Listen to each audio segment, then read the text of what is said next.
Hello and welcome to another edition of Critical Q&A, the show where I answer your questions based on what you have sent me by email at askchrisshelton@gmail.com or have left for me in the comments section of my Q&A videos. Hey everybody, welcome to the show. Thank you for inviting me into your home again this week. And we have some great questions which we're going to get to straight away, but first I have a little announcement. So this is the newest member of our family. This is little Benson. And I hope he comes across on the camera as cute as he is in real life. He is just adorable, and we just got him today from a rescue. He is 3 years old. He's a little Shih Tzu mix, and we are already falling in love. So I wanted to share that happy news with y'all as part of the show. All right. I thought you guys might want to know about that because, well, he's a really special little guy in our life now. So we'll see how this all plays out and everything, but we're pretty excited. So with that all being said, let's go ahead and get on straight away with your questions. Cats, I'm curious about people finding themselves in auditing sessions where they could not leave. You have said that auditors are trained to physically keep people in the room until their needle floats or whatever the goal is. I'm really struggling to imagine what that would look like. Could the person be kept there for hours or days? Are they offered food and refreshments? Can they have bathroom breaks? If it is someone new to the group, will their phone have been taken away from them? If I were in such a situation, I think I would just lie and say I was coming back, but then leave. But would that be a possibility? I would love you to explain what keeping them there actually means. All right, let's go ahead and talk about an auditing session and the structure of it so that we're clear about what I am talking about. In an auditing room, it is basically a desk very much like this with some books and things and an e-meter and paper and pens and, you know, all the accoutrements or things that the auditor is going to need in order to run the session. And it's his desk and it's his office. And it's generally a little office that's about 5 by 6 feet, something like that. These are not generally very large offices. They have sometimes slightly larger auditing rooms for when they're going to be doing objective processing, where they're going to be walking around in the room, walking back and forth between the walls or something like that. There's processes like look at that wall. Thank you. Walk over to that wall. Thank you. Touch that wall. Thank you. Turn around. Thank you. And then back and forth, back and forth. They do those same 4 commands over and over and over again for hours on end. Those are called objective processes because they're not looking into your mind. You're actually performing actions in the real world. And there are hundreds of objective processes. It's not just walking around and touching walls. They sometimes will sit at a desk with little bits and pieces and things like that. Anyway, there's that kind of auditing, and then there's subjective auditing where you're thinking and remembering and talking about things from your mind or from your memories. Either way, you're in a locked room with an auditor. And generally speaking, auditing sessions, for the most part, go for anywhere from an hour to 2.5 hours of time. That by far, the majority of sessions go about that long, sometimes, 3 or 4 hours. But that's, the average.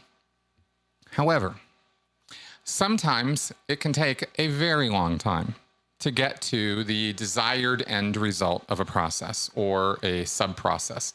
And when that happens, or when it happens that during the course of an auditing process, even if it's not very long, even if it's a half hour, hour and a half, if the pre-clear, the person who's receiving the auditing, starts becoming resistant to the process and doesn't want to be there and wants to get out of there and doesn't want to have anything to do with this anymore, the auditor assumes that the reasons for that are because of the pre-clear's reactive mind. There's that subconscious sort of controlling mind that Hubbard posits exists, which controls the person. And the idea in Scientology is that your reactive mind, or another way to refer to it, is your case. All the trauma, all the stress, all the crap you carry around with you and have been carrying around with you for endless trillion of years is called your case. And all of that, whether we talk about your reactive mind or your case, It's this sort of made up fantasy kind of idea that you are carrying around with you all of these sort of spiritual chains, very much like, it's an easy analogy for me to draw on, to mention the Christmas Carol and Jacob Marley and this guy who shows up at Scrooge's place with all these chains of all of the sins that he committed during his life. Well, imagine that kind of thing, but imagine about 20 tons of chains that you are carrying around with you, and that is more analogous to how Scientologists think about how much case you actually have. It's just tons and tons of this stuff, and it is an actual physical thing. It is energy that you can't see or detect, but that the e-meter is supposedly registering on. That's what Scientologists think that needle is moving around. That's why they think it's moving around, is because it's registering the energy of your case. It's not. The e-meter responds to electronic resistance over the surface of your skin. So it's just measuring electrical resistance, sweat, micro tensions of your muscles, things like that. But Scientologists are trained to believe that the movements of the e-meter and the needle on that dial indicate that your case is in restimulation, meaning that they are bringing back into the present time your trauma, your case from years and years and years and years ago. And that trauma registers on the e-meter, okay? Now, that all being sort of underlying theory here, the idea is that if you start resisting the process, if you go into an auditing session perfectly willing to have a session, and you have already been told kind of basically what's going on in auditing, or you're told at the beginning of the session, you're shown various L. Ron Hubbard issues and references that describe what the auditing process is and what's expected of you as a pre-clear. And this is a very long and involved process. Educating the pre-clear is very much a part of the Scientology auditing procedure. If you don't understand what's going on and you don't understand what's expected of you, then you're not going to have a very successful auditing session, because you basically, what I think of as that education is that it's kind of priming, because you're set up with expectations of what's supposed to happen. You notice that this kind of thing doesn't go on in a psychological counseling session or therapy. They're not sitting there giving you their whole education. They are applying treatment modalities to you, and you may or may not kind of follow along with what's going on. In an auditing session, you are expected to understand what the hell's happening and why you're being asked all the questions and all of that. So that you meet expectations, that you get to the end of the process and you know, oh, I'm supposed to have some kind of an epiphany or a realization, and I'm supposed to feel better, and my needle is supposed to be floating. That indicates the end of the process, and that kind of thing. So pre-clears are generally educated on what is expected of them and what's going to kind of happen in the auditing session. So that all being set up as sort of the framework of what's going on, it is expected that you are going to exhibit indications of your past trauma, that it's going to come right into the auditing session, and you are going to have headaches or feel uncomfortable. Hubbard talks about people assuming a fetal position on the floor in the middle of engrams that they were running of their birth. And they recreate the entire procedure right in front of them. Their body is just, it's all contorted and rolling around on the floor and all kinds of crazy stuff Hubbard talked about. And that's mostly out of the 1950s. You don't see that kind of thing or expect that sort of thing too much these days in Scientology. But back in the day, they sure did. And in the days of Dianetics, you had people doing all kinds of crazy stuff. Now, getting back, so that being also part of the setup, that it's expected that during the auditing session, you're going to feel like shit. You're going to feel awful. You're going to have all this stuff coming in on you, and it might well be that it becomes so uncomfortable, so traumatizing for you that you don't want to deal with it. You don't want to face it. You don't want to have anything to do with it. Well, you're told, and the auditing theory is that if whatever turns it on, whatever got those things rolling and riled up in the first place, will turn it off. So if it started in the process, it will, the only way to get through it is to continue the process and keep going. So there are those 3 golden rules of Scientology auditing, which is what turns it on will turn it off, the way out is the way through, and get the PC through it. That's the attitude that the auditor has. He's trained into it. This is indoctrination. And they are told, because of all these reasons about the auditor and the e-meter and the case and the trauma and all of that, and the way processing works, auditors are trained to expect that things are going to get rough, or at least that there's a possibility that things are going to get rough. And there's even this idea in Scientology that if things don't get rough from time to time, you're really not making very good progress. So it's actually expected or anticipated by the auditor that the pre-clear is going to become very resistive, is going to be pushing back quite hard, is not going to want to do it, and in fact might even want to get up and walk out. In order to prevent that from happening, see, the auditor believes that the cardinal sin in starting a process is not finishing it.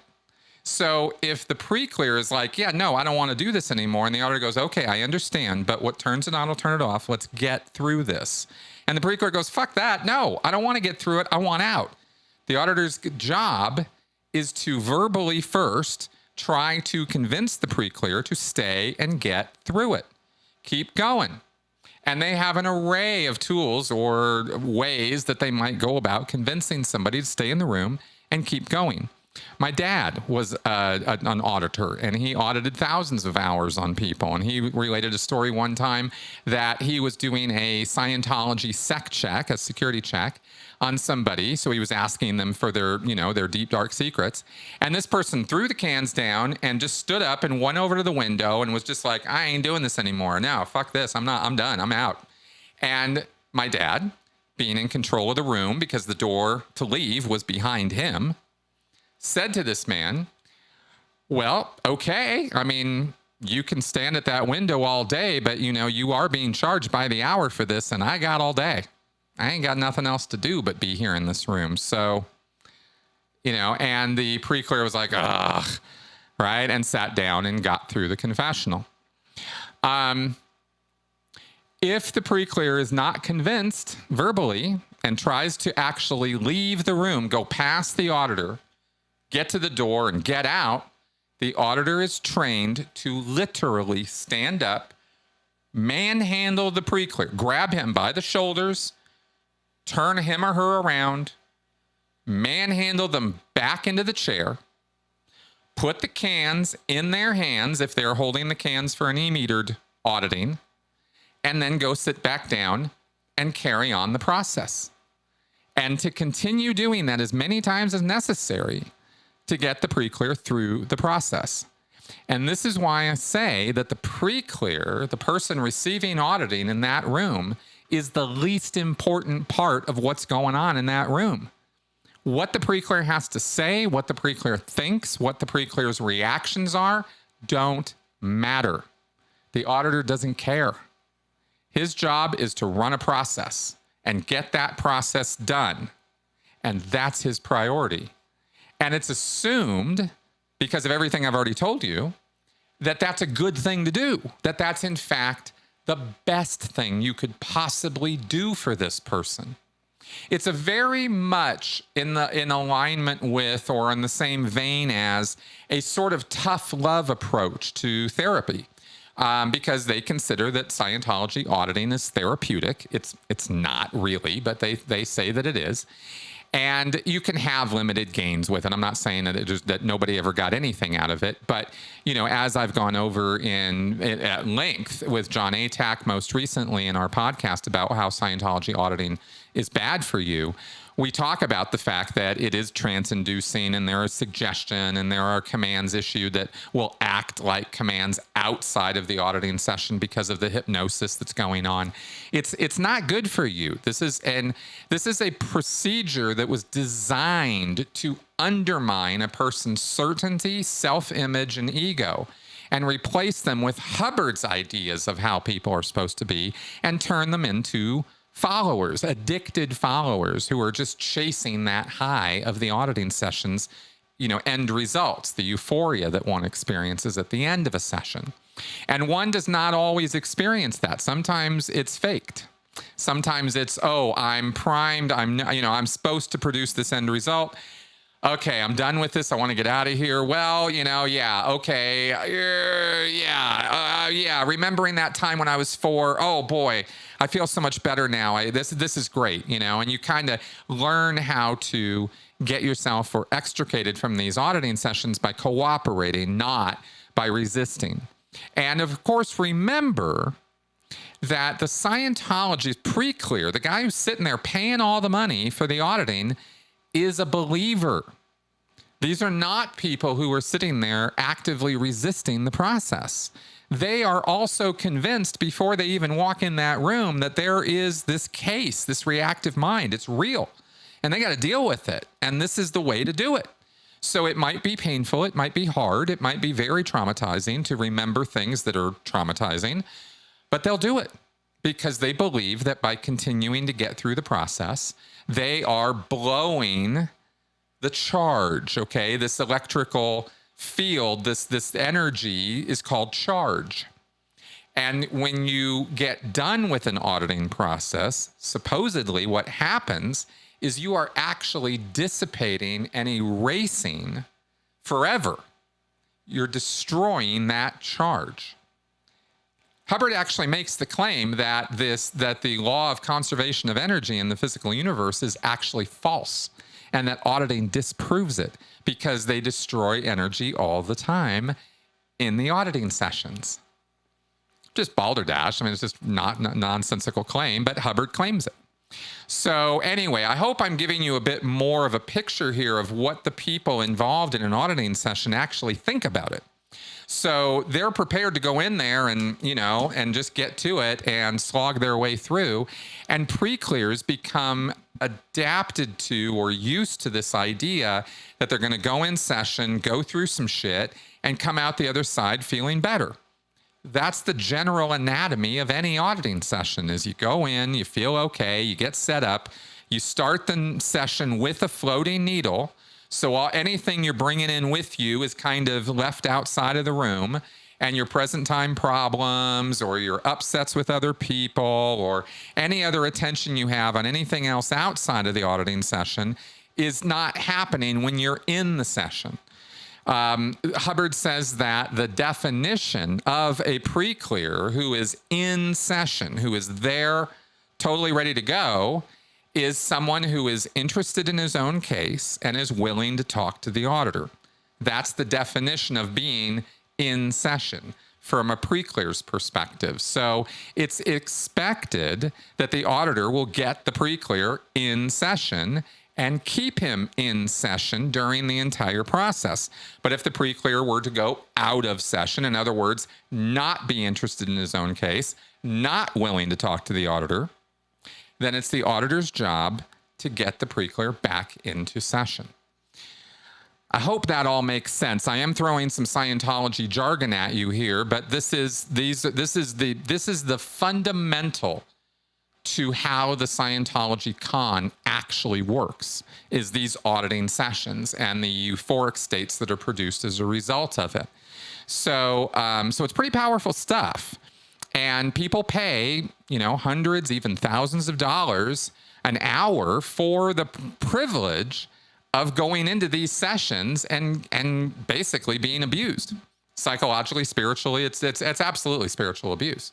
But, that's what Scientologists are sort of brainwashed to think is a therapeutic process.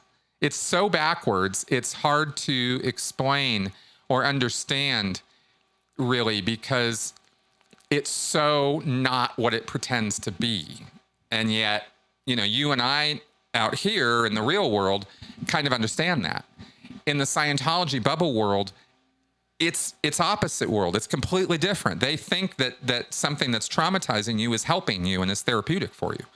That's how backwards it is. And that's why that indoctrination is so necessary and powerful, because a pre-clear who is indoctrinated to believe this will allow themselves to be abused, will allow themselves to sit for hours on end in these rooms just going to town, right?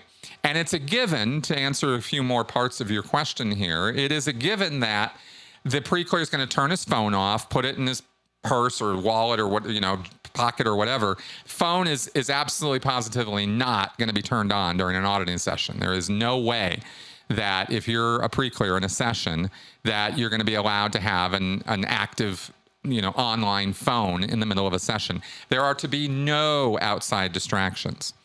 Now, every couple hours, the auditors, are people too. They want to eat. They need to go to the bathroom. They need to go get a drink of water. So they take breaks. There are breaks during auditing sessions. And in fact, there are meal breaks. If you start an auditing session at 10 a.m. and you get to noon and the process is not yet done, you get it to what's called a flat point, a place where the pre-clear is not exactly done, but they're not in the middle of rolling around on the floor in the fetal position, right? They're doing okay. And you go, okay, well, we look like we're at a pretty good point here. Let's go ahead and take a break for lunch or for dinner, or let's take a snack break or something if it's middle of the afternoon. But the priority is get through the session. And if the pre-clear is sitting there rolling around on the floor, they ain't taking any breaks. If the pre-clear is sitting in the chair all passed out, that's not the time they're going to be taking a break.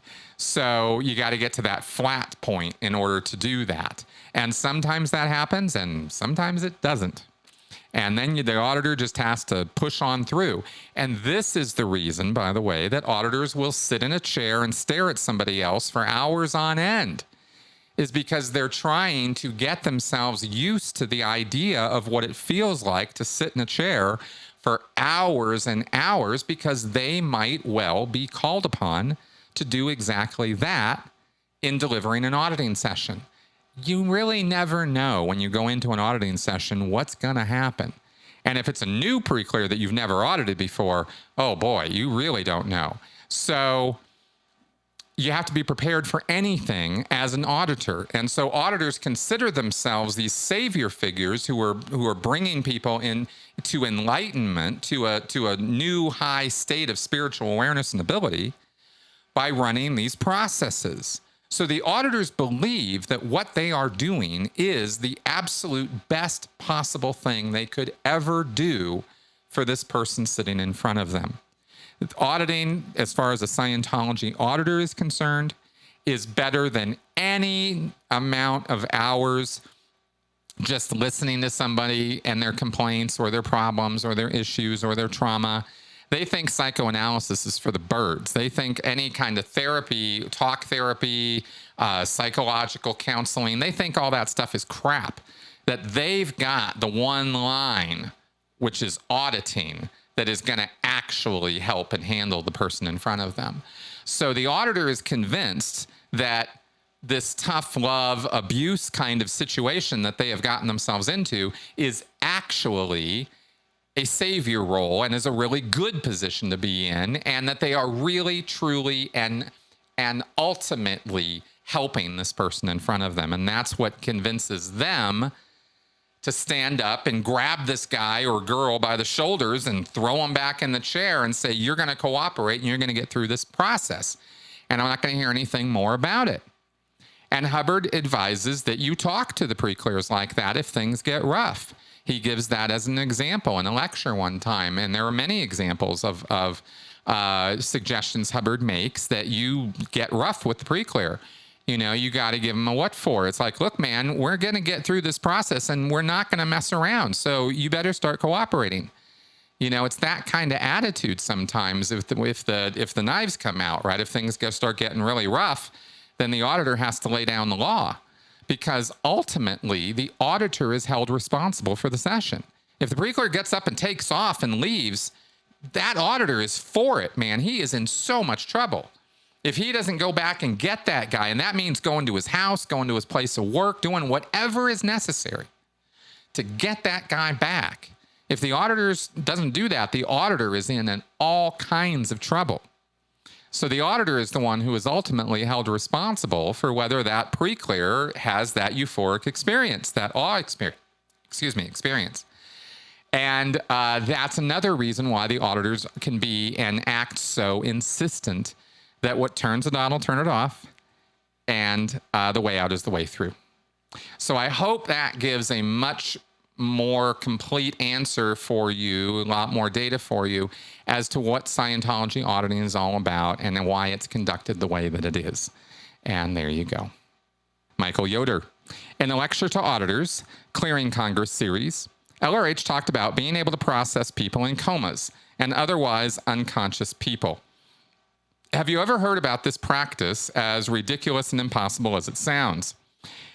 In the same lecture, he talked about the motivator sequence. Can you explain what that is? LRH was, as usual, vague and incoherent. Okay, yeah, I'll be real quick about this one, Mike. So auditing unconscious people is basically considered an assist in Scientology in the same way that you have those touch assists and nerve assists and this whole battery of assists that they have. There is the unconscious person assist, where you try to get the person to wake up, come around by communicating with them and you grab their hand and you give them commands. You know, you say that here's this person laying in a hospital bed, imagine. And the Scientology minister or auditor comes up and he thinks he's going to be able to get this guy out of being unconscious by taking his hand by the wrist and saying, okay, I'm going to run this assist on you. There's the guy laying there unconscious. And the auditor talks to him as though he can sense or hear what the auditor is saying. It's assumed that the thetan, the spirit, is very much awake and there and paying attention, even if the body is knocked out. So the auditor will grab the hand again and say, okay, I'm going to do this assist on you. And basically we'll start telling the guy, if I remember this right, it's like sort of okay, feel your hand. And then he'll take the hand and grab it and, you know, touch the guy's shoulder, or chest or stomach or arm or, you know, whatever, where, you know, her head or her ears or something. But it's the auditor controlling the pre-clear, the unconscious person's hand. And they think that by doing this process, you are getting the thetan back in communication with the body. And this will enable the body to more rapidly heal or deal with itself, because ultimately in Scientology, the thetan is all powerful. So the idea is that the thetan can command the body, control the body, wake the body up if it wants to. And if it's not doing so, it's simply not in good enough communication with the body or something like that. And so you have these unconscious person assists that are supposed to sort of help wake the person up. You know, has any testing of any kind ever been done on this to verify that any of this is true? Of course not. Scientologists just assume that this is all true because L. Ron Hubbard said so. And then you asked about the motivator sequence. Okay, quite simply, L. Ron Hubbard describes a sequence of actions in Scientology called the Overt-Motivator Sequence. And the way this goes is okay, let's have Joe and Bill, okay? And one fine day, maybe these are kids on a playground. Maybe these are people in real life. Who knows, right? These are just two people. And one fine day, Joe hurts Bill out of nowhere. Just impulsively, rashly, impishly, childishly, evilly, for whatever motivation, out of nowhere, Joe smacks Bill, okay? Just walks up to him and smacks him. Joe has committed an overt against Bill, an overt act. He hurt him, right? He did something that he shouldn't have done that was damaging or destructive. That's what an overt is. It's a destructive act.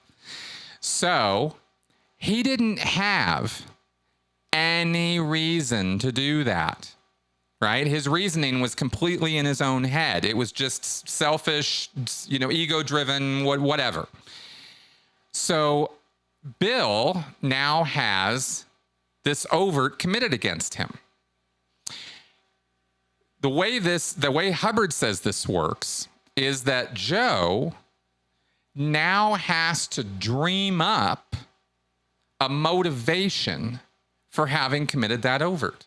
He'll just make something up, because it can't be that he knows he just did this awful thing for no good reason. He has to justify it to himself, and that justifier becomes what's called a motivator. He's going to imagine or dream up something that Bill did to him that justifies him coming up and smacking Bill. A motivator is actually supposed to be an overt all by itself. It's supposed to be something that Bill did to Joe, not just Bill's existence. That's really not a motivator. A real motivator is Bill did something to Joe that motivated Joe to go slap him. And because Bill didn't do that, Joe has to imagine that he did. And so Joe will make something up. Oh, Bill took money from me. Bill slept with my wife. Bill is just is this horrible, awful person because he complained about me at work. I mean, there's a million variations of what Joe might imagine Bill did to him that would motivate Joe going and slapping him. And that motivator is itself an overt, okay, from different perspectives. So I hope that's clear. It's a little weird. It's not that weird. I mean, it is pretty much Psychology 101 that if people do bad things to other people, they're going to dream up reasons why. We see it all the time. This is just couched in Scientology language, overts, motivators, etc. But Hubbard rails quite a bit on this overt motivator sequence and says it's really the makeup of human relationships, and that it has an awful lot to do with why people are so screwed up, because they'll accumulate overts, accumulate motivators. They're just making up reasons, delusionary reasons, why these overts are okay. And this is sort of, Hubbard claims this is sort of the woof and warp of human relationships. And, to a degree, he's got some points there, but it's not something Hubbard exactly observed for the first time ever. I mean, this is something that's been known about for a very long time in psychology. So, again, not exactly original thinking, but original labeling and emphasis. This is the important thing about Scientology that I want to be clear about sometimes. It's not that every single thing that Hubbard said was a lie, or is just blatantly untrue, or is just, completely destructive.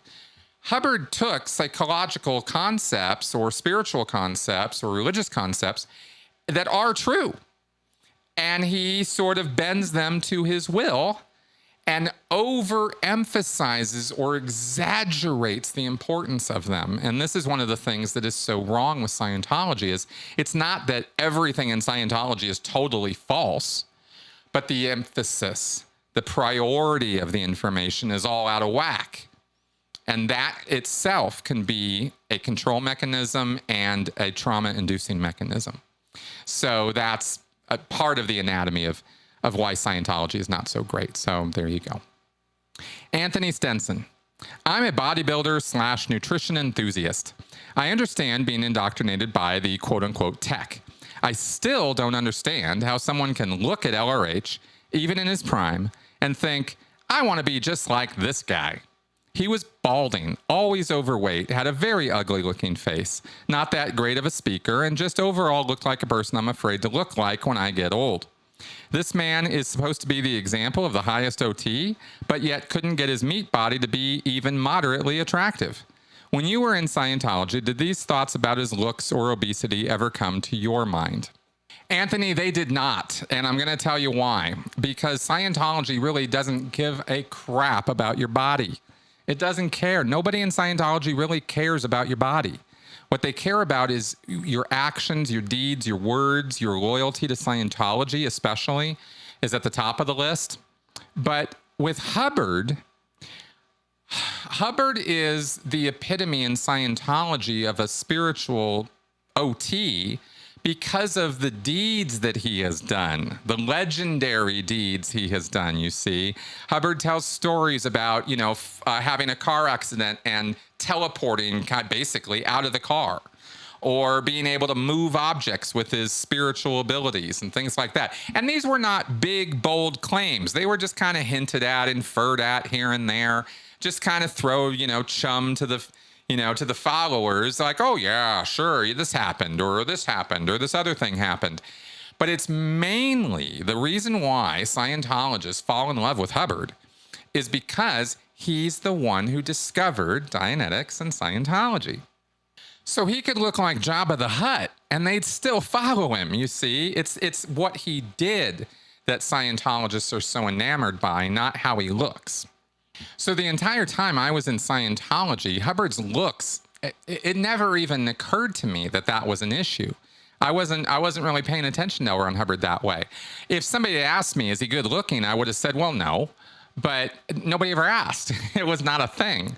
And he's also projected as this very larger than life kind of adventurous, big, brawny, hail fellow, glad to meet you kind of guy. So he wasn't put forward as this anatomically beautiful person. He was put forward as a genius researcher, writer, philosopher, sailor, etc. Right? Those are the things that people admire about L. Ron Hubbard, not his looks. And it's really not. Nobody gets into Scientology because they're physically attracted to L. Ron Hubbard. That's not what it's about. And all the emphasis in Scientology on the fact that people's bodies really don't matter and are not really much of anything. And Hubbard originally in the 1950s and 60s was kind of big on talking up how you could be in charge of and control your body, alter your body, make your body look better, and that kind of thing. But all that kind of fell by the wayside, and the emphasis went much, much, much more onto the spirituality. And Hubbard later, in his later issues, was talking about how people need to get off of this obsession with their bodies and how bodies are a dime a dozen, and who cares, right? And he even made fun of bodybuilders. He was like, what are these people doing? This is ridiculous. Why are you building up a body with all this muscle? What's that supposed to do? He was actually very invalidative of that. He wasn't necessarily invalidative of taking good care of yourself. He did offer up some suggestions as to how to eat right, sleep well, that kind of thing. There's advice in the Way to Happiness book about, eating, drinking temperately, that kind of thing, even though Hubbard himself didn't follow any of that advice. But in the Scientology world, he didn't have to. He was, this Superman. So none of the rules really apply to him, right? It's always that way in cults. The cult leader is always the exception to all the rules. So I hope that gives a little bit of clarity on the viewpoint of L. Ron Hubbard within Scientology. There you go. Jonathan Perry. Since Tom Cruise has been coming up a lot, I have thought of another question about him. His relationship with Nicole Kidman and Katie Holmes and his daughter failed. I guess you can say they were PTS, but it seemed like most of them tried to participate in Scientology. If Tom Cruise was not a celebrity and he was in the same situation, wouldn't he be blamed for being PTS himself? Being an OT-8, he can't handle his personal problems. He could ride a motorcycle or fly in the back of an F-18, but what is he doing to clear the planet anymore? He doesn't sound like a very good Scientologist to me. I wonder if he got sponsored and never had to pay for Scientology services at all, just for the marketing value of his name. How could they ask Tom Cruise for money? Jonathan, I'm sorry, but I'm really going to push back on just about everything in your question here, because Tom Cruise is the epitome, as far as all Scientologists are concerned, of exactly what a successful Scientologist living in the world should be doing. Tom Cruise is the picture of success to every single person on this planet. He is a god among celebrities as far as celebrities are concerned and as far as the general public is concerned. He can do no wrong. He just made $1 billion movie. And the idea that Tom Cruise isn't paying money to Scientology for the privilege of doing Scientology is absolutely ridiculous. Of course he is. He's been paying Church of Scientology millions and millions and millions of dollars. He just throws money at them, right? His services are the least of his concerns, and his money is certainly the least of his concern. So he's got money to burn. It's not a problem asking Tom Cruise for money, but that doesn't mean that every Tom, Dick, and Harry in Scientology is running over to Tom Cruise's house and regging him for services. Obviously, as the world's top celebrity, or one of them, Tom Cruise is handled with very specific people in very specific ways. And so those people are going to get money out of him, but it's not done the same way that they would do it with some Joe Schmo who comes in with, $50,000 or $100,000 in their bank account. They'll clean that bank account, no problem. Tom Cruise has the potential to make the Church of Scientology hundreds of millions of dollars. just by going on TV and talking favorably about it. And I'm pretty sure David Miscavige's teeth are gnashing at the fact that Tom doesn't do that anymore. But it's kind of understood because Tom Cruise could not be the epitome of a successful Scientologist, ironically, if he kept talking about Scientology. It was when he tried to get out and, come out as a Scientologist and really start talking to people the way he really talks to people, like the Matt Lauer interview and the jumping up and down on Oprah's couch. That's Tom Cruise. That's who he really is. He's nuts. But I keep saying this, but it's like it just doesn't get through to people because they think that the guy has this winning smile. He's so charismatic. He's so productive. That's the thing that impresses people about Tom Cruise is the guy can work his ass off. So what? I mean, at the end of the day, he's a hard worker. But and Scientologists idolize that. Sea Org members idolize that. David Miscavige sure takes advantage of it. And the world at large admires Tom Cruise for his work ethic and for the products he produces, the movies he makes, right? I think they're shit, but that's just me. Right? There's a small number of people on social media who respond favorably when I post negatively about Tom Cruise. But most people couldn't care less about Tom Cruise's personal life, the monster that he is, and the fact that he terrorizes his family, tortures, his inner circle, is a complete dickhead to everybody around him in reality. They put up with it because they give him a pass, rather, I should say, on all of that because he's got a winning smile, he's charismatic, and he entertains them. And people basically are pretty shallow when it comes to their entertainment needs. And I'm going to be judgmental and harsh as hell about this because it actually pisses me off. It's the number one reason, I believe, why cult leaders in general get a pass. I mean, why did Harvey Weinstein get away with what he got away with for so many years? It's because he entertains people and he makes money hand over fist, or at least he used to. He did, right? And when people are making you rich, the last thing you're going to do is tear them down, right? And that's Tom Cruise with Scientology. That's Tom Cruise with the rest of the world. There's an awful lot of people making an awful lot of money because of Tom Cruise. Lots and lots of people. And then there's lots and lots and lots of other people who just don't care what a monster the man is. He entertains them. It's sick. It's a little disgusting, actually, but it's the state of the world that we live in. And I don't see that changing anytime soon. So, So anyway, I don't know. That's my response to your question, Jonathan. Not sure what else to say there. Never in. I have a question about why Scientologists are so reluctant to talk about the role that space aliens play in Scientology's religious cosmology. I suppose maybe they don't want their beliefs to seem weird, and I know that the OT3 Xenu material is confidential, so that only 5% or so of Scientologists even know about it. And even the minority who do know about it are forbidden to talk about it. But there are clearly public sources in which non-confidential extraterrestrial material is available. Obvious examples would be A History of Man from 1952, which alludes to invaders and the use of Thetan traps, and Have You Lived Before This Life, which discusses past lives as extraterrestrials. There are also some audio tapes in which Hubbard makes allusions to nefarious ET plots to mess with us with foreign mental implants and stuff of that nature. I don't know which, if any, of these materials are confidential. I know they tend to use the thought-stopping cliche of, there are no aliens, only Thetans, when confronted with this question. Is this just an attempt to deflect so they don't have to have an uncomfortable conversation, or is it also partially a sincere attempt to emphasize Hubbard's idealistic, as opposed to materialistic, metaphysics, so that we don't focus on material bodies, but on the fact that we are all non-physical beings?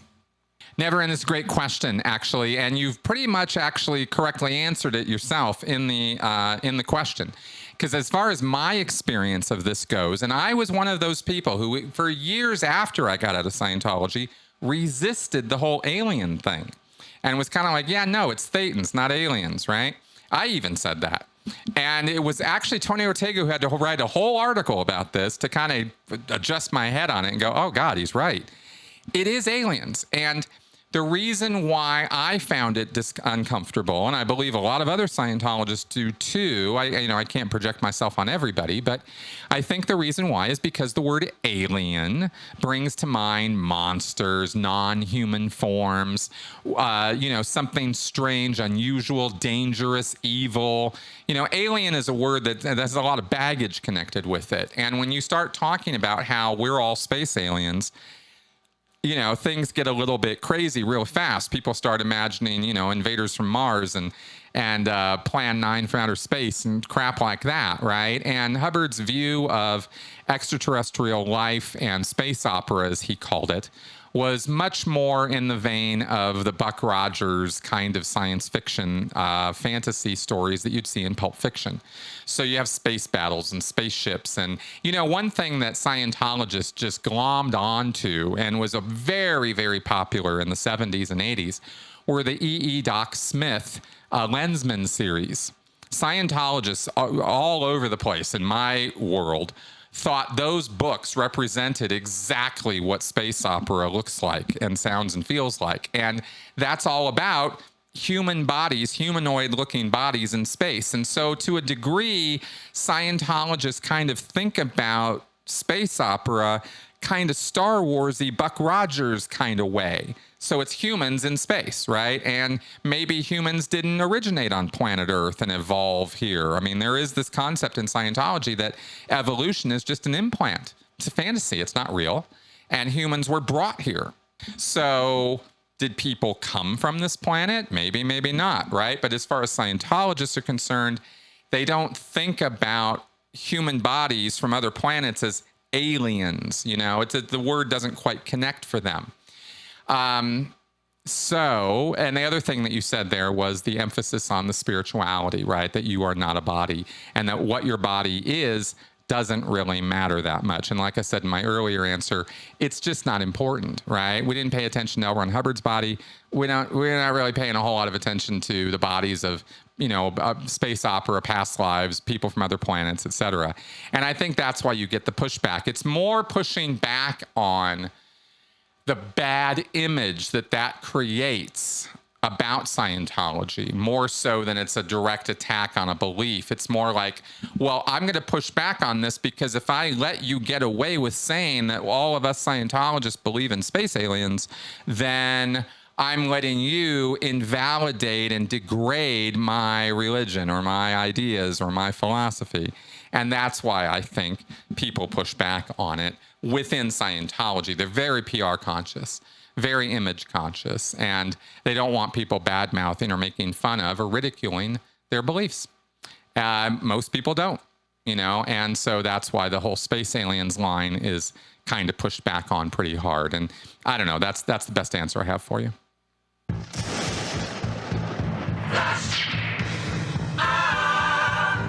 All right, let's do some flash answers. T. Ballerina. Talking about being all in when you join Scientology, how on earth do Jewish people join? Do they have to turn against their Jewish faith and beliefs? I know a few Jewish Hollywood stars have swallowed up their garbage.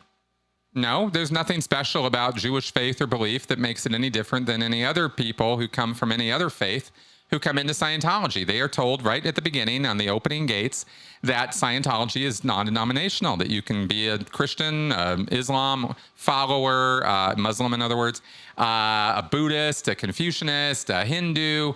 You can be anything and come into Scientology. And the PR line at the lower levels of Scientology is, we're not going to mess with your faith or beliefs, and we don't touch God. So don't worry about it. If you want to keep going to church on Sunday and come in and do your auditing, that's what we want. No problem. And it's only as you progress through Scientology and move up the levels of Scientology that you start getting hints that maybe these other religions are just control operations trying to control you, and Scientology is trying to free you. And so maybe you should move away from that because those other faiths are basically just full of lies and nonsense. And that's kind of how it progresses in Scientology. So there's nothing special or unique about Jewish Scientologists. Jesse Davis. I was wondering if you could explain the impact that Cruise's new Top Gun movie will have within Scientology. Will David Miscavige attribute the box office success to Scientology or use it as evidence of Scientology's dissemination? Will there be new initiatives pushed because of it? How will the Scientology layman view it? Do you think a critical mass of people who understand Scientology's abuses and Tom Cruise's complicity in that abuse will ever be reached to the point where the general public will no longer support him as an actor and therefore no longer watch his movies? Thanks. Hey, Jesse, I guess I threw this in here and then answered it earlier a little bit in that stuff about Tom Cruise. But just to give a flash answer on this, because these are a great series of questions, Scientology is absolutely going to take full credit for Tom Cruise's success because Tom Cruise is a Scientologist. And of course, Scientologists like Tom Cruise can't have anything but success, right? You remember the hits, you forget all the failures. That's the classic human response to things. And it's no different with Tom Cruise and Scientologists. They will look at his success and go, well, of course, awesome. He's an OT. That's what I aspire to. That's what I want to be. And they will think that they can achieve it because they're all in Scientology. And that is the secret sauce that gives Tom Cruise his specialness and ability. And then as far as the critical mass of people understanding Scientology, no, not at all. Not even remotely. We're not even close to that. The responses I see on social media to the limited number of posts I've put up about Tom Cruise have come back with, yeah, we know he's an asshole, he's a monster, he's a dick, he's a this, he's a that. We don't care. We don't care. Right? For the most part, people don't care. And that's pretty, like I said earlier, that's pretty sick. It's pretty disgusting to me personally. I don't look at the world that way, but a lot of people do. They are very, very shallow. There are, unfortunately, and I'm being harsh and judgmental here, I am, but there are an awful lot of very shallow thinkers out there. And if it doesn't touch them, they don't care. And if you want to know why it is that cults like the Moonies, the JWs, any of these groups, North Korea, I mean, why do these things exist? Because people put up with it. That's why. Because people would rather go along with than push back, right? It takes too much energy. It's too hard. It's too dangerous. It's too threatening, et cetera, et cetera, et cetera. And so people don't take a stand, even when they know something's wrong. And that's my flash answer. So I hope that doesn't come across as too bitter. It's just a little harsh assessment of people, but it's based on empirical evidence. So there you go. All right. So despite that last answer, I hope the show in general was entertaining, informative, and educational for you guys. And I hope that you will support the channel through Patreon, PayPal, whatever, if you are enjoying my content and it is helping you in some fashion. I understand that my work is helping a lot of people. We are seeing a decline in Scientology. We are seeing massive, by the way, more than I even knew. Every time I hear from people inside the church, I am finding out more and more about how our work, Leah, Mike, Tony, me, Karen, all of us, Aaron, everybody, all of us together have created change within the Church of Scientology. There's no more RPF. There's forced abortions are pretty much a thing of the past. I'm not saying it never happens, but it's way down, right? People can leave. There's a lot of changes that have happened internally in Scientology in terms of their abuses because of what we've been doing to expose them. And that's you guys, that's me, that's all of us, right? Working to do that. So we should, give ourselves a little acknowledgement for that. And I wanted to let you guys know that's what this work is doing. And of course, I hope my work is touching people of other cults and belief systems. And in fact, I know it is because I hear from you guys. And so I hope that this work continues to do that and that I continue to be able to do this work of helping people out of these destructive cults. And I want you guys to know that there's a lot of things that go on in my life behind the scenes that I cannot ever tell you about because I'm respecting people's confidentiality or their privacy in coming out of these destructive cult situations. But I'm helping them. I'm helping their family. I am available for consultation if that's something that you guys, if that's something that you as an individual need. I do charge for that, but I am available for that. And I wanted you guys to know about that, right? Because it's not something I talk about a lot for obvious reasons. But I probably should talk about that a little bit more just so you guys know that when you support this channel, You're not just supporting me making some videos. This is my life work. This is what I do. And I spend an awful lot of time in my day doing it. So anyway, like I said, I just realized I've never really put that out there, and I should. So thanks very much for coming around and watching me blabber on here like I have. I very much appreciate your support and your viewership, and I will see you next week. Bye-bye.